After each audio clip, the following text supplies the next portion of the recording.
You're tired of everything, right? You've counted every last calorie until your head was spinning. You've put in hours on the treadmill just watching the clock, waiting for it to be over. You've purged your pantry of all the bad food, creating a sad, empty kitchen, only to find yourself right back at the grocery store a few weeks later. And somehow the weight or the stress or just the exhaustion, it always creeps back in. What if I told you the problem isn't your willpower? That you're not failing diets, but the diets are failing you? And what if the real solution isn't in your fridge at all, but in your head? For years, we've been fed the same line. Weight loss is just calories in, calories out. Eat less, move more. But this treats our bodies like machines and food like fuel, turning our kitchens into battlegrounds and our minds into anxious calculators. This obsession with everything on the outside, the food on the plate, the number on the scale, completely ignores the single most powerful factor in your health, your mind. That endless cycle of restricting, craving, binging, and then feeling guilty. That's not a character flaw.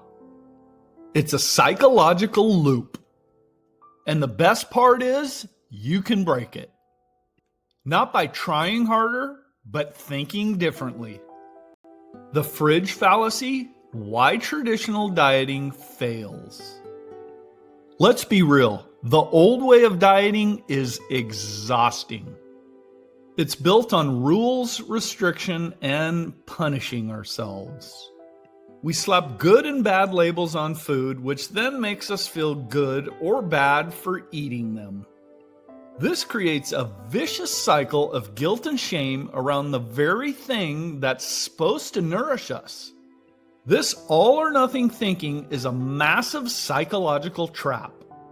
When you're on a strict diet, your body is in a constant state of low-grade stress. You're actively fighting your natural signals. Your brain, trying to save you from what it thinks is a famine, cranks up the cravings for high-energy foods.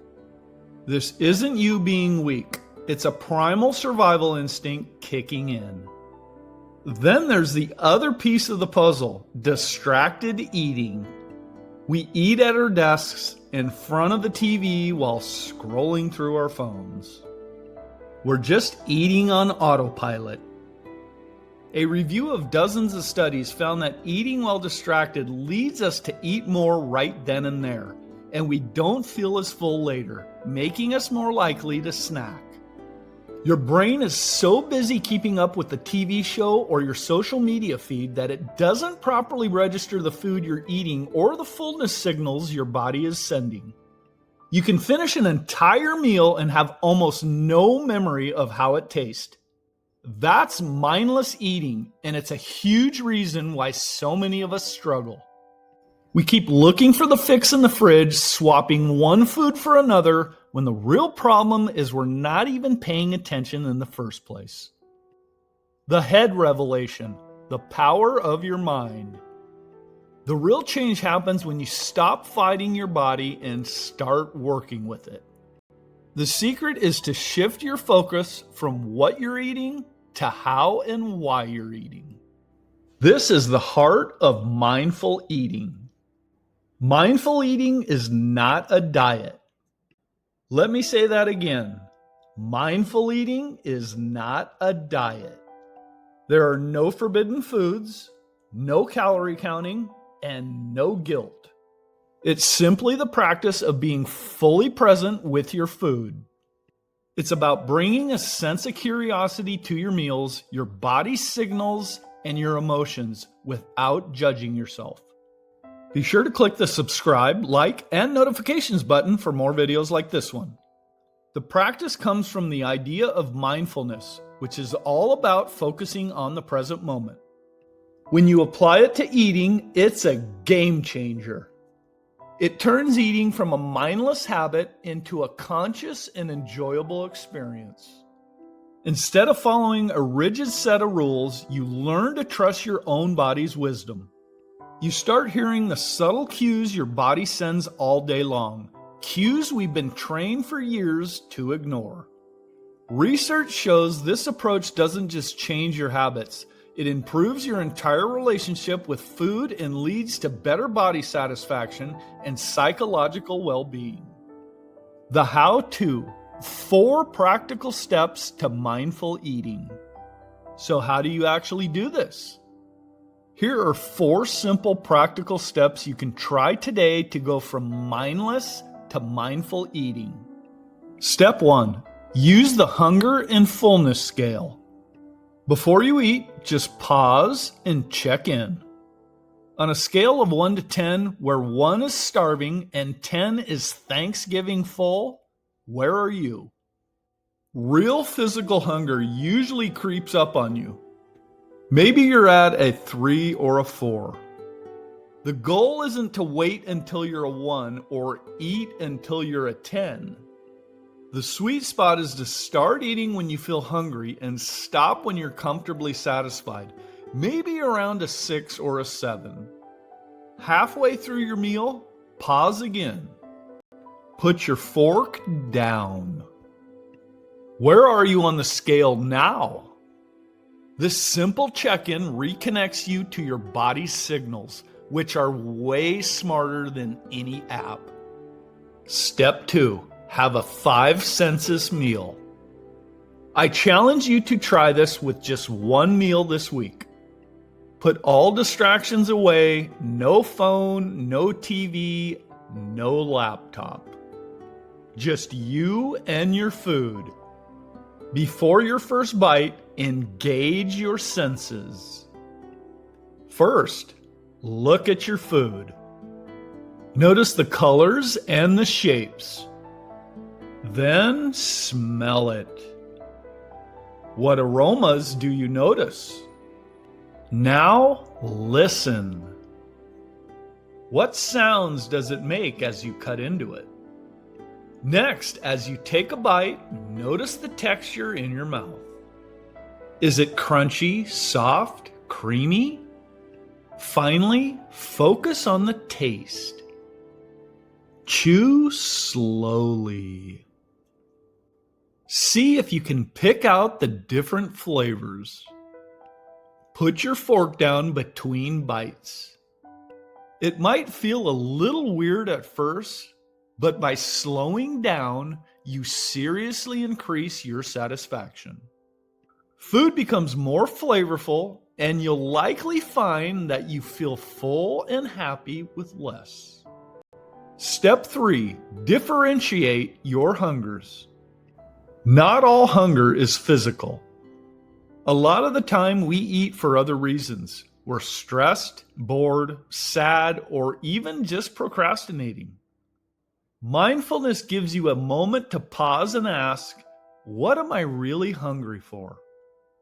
Physical hunger builds slowly and is open to different options. Emotional hunger often hits you like a truck, demands a very specific food like ice cream or chips, and isn't satisfied even when your stomach is full. Spotting the difference is a superpower. When a sudden intense craving hits, just breathe. Acknowledge the feeling without judgment. Okay, I'm feeling stressed and my brain wants a cookie. Just by noticing that connection, you create a little space. You might still choose to eat the cookie, but now it's a choice, not a mindless reaction. And sometimes you'll realize what you actually needed was a quick walk, a chat with a friend, or just 5 minutes of quiet. Step 4. Create a distraction-free zone. This one might be the simplest but most powerful step of all. Pick one place in your home, your dining table is perfect, and make it your eating-only zone. The rule is simple. When you're there, you just eat. No screens. When your brain is distracted, it doesn't fully process the meal, and your fullness signals get muffled. That's why it's so easy to polish off a whole bag of chips during a movie. By removing distractions, you give your brain a chance to catch up with your stomach. You'll realize you're full much sooner, which helps prevent overeating without even trying. If this approach sounds like a breath of fresh air and you're ready to try something based on self-awareness instead of self-criticism, consider subscribing. On this channel, we explore the psychology behind building healthy habits that actually last. This isn't just fluffy, feel-good advice, it's grounded in science. Multiple studies confirm that mindfulness practices are effective at reducing binge eating and emotional eating. Why? Because they get to the root cause, the stress and lack of awareness that drive those behaviors. Research has also shown that mindfulness can help lower levels of cortisol, the body's main stress hormone. High cortisol is linked to increased cravings for junk food and can contribute to storing abdominal fat. So by calming your mind, you're helping to calm the very stress signals that can get in the way of your health goals. But listen, this is a practice, not a light switch. It's not about being perfect. You'll have some meals where you're completely present and others you'll eat on autopilot standing over the sink. That's okay. This isn't one more thing to feel guilty about. The goal isn't to become a perfect mindful eater. The goal is just to be a little more aware than you were before. Every time you choose to put your phone away, every time you pause to check your hunger, every time you actually taste your food, that's a win. It's a step toward building a healthier, more peaceful relationship with food and with your body. Be patient and be kind to yourself. You're unlearning years of programming from diet culture and learning a brand new skill. It takes time, but the freedom you'll find is worth it. For so long, many of us have been at war with our bodies, thinking the only way to lose weight was through struggle and deprivation. We've looked for the secret in diet books, meal plans, and the back of the fridge, but it was never there. The secret to lasting health lies in that quiet moment between a craving and an action. It's in the choice to be present, to listen to your body, and to respond with kindness instead of criticism. It's about understanding that the best form of control comes from awareness, not restriction. You already have everything you need to do this. The power has always been in your head. So here's my challenge to you. Don't try to do it all at once. Just pick one thing. Maybe it's putting your phone away for one meal this week. Maybe it's asking yourself, where are you on the hunger scale before lunch? Whatever it is, give it a try. Disclaimer: the information provided regarding health benefits is for informational purposes only and should not be considered medical advice.